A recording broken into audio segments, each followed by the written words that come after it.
చనిపోయిన తర్వాత శ్మశానానికి భుజాల మీద ఎత్తుకెళ్తే వచ్చే పుణ్యం కంటే ఇది 1000 రెట్లు గొప్పది. ఈ 2 లైటర్లని మీరు అన్నదమ్ములు అనుకోండి లేదా ఫ్రెండ్స్ అనుకోండి, ఇద్దరు వాళ్ళ లైఫ్ లో మంచి వెలుగు వెలుగుతూ హ్యాపీగా ఉన్నారు. కానీ అన్ఫార్చునేట్లీ ఇందులో ఒకరు మునిగిపోతారు.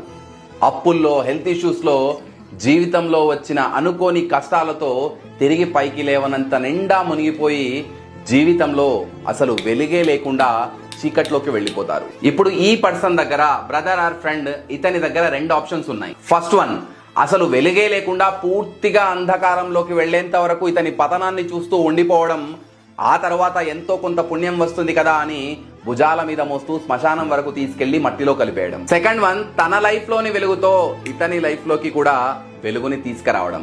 ఇలా చేస్తే ఇతని జీవితంలో ఉన్న వెలుగు ఏం తక్కువేం కాదు, కానీ ఇతని జీవితం అంధకారంలో నుంచి బయటికి వస్తుంది. చనిపోయిన తర్వాత భుజాల మీద మోస్తే ఎంతైతే పుణ్యం వస్తుందో, బ్రతికున్న వాళ్ళకి కష్టాల్లో చేయందించి వాళ్ళ జీవితాల్లో వెలుగు నింపితే అంతకంటే 1000 రెట్లు పుణ్యం వస్తుంది. మెయిన్లీ ఒక జీవితం అర్ధాంతరంగా ముగిసిపోకుండా నిలబడుతుంది. ఇప్పుడు మీరే డిసైడ్ చేసుకోండి ఏది బెటర్ ఆప్షన్. మీకు ఇది అర్థమైతే మీ ఫ్రెండ్ లేదా బ్రదర్ కష్టాల్లో ఉంటే వాళ్ళకి మీరు ఎలా అండగా ఉంటారో అనేది వాళ్ళకి అర్థమయ్యేలా ఈ వీడియో షేర్ చేసి చెప్పండి.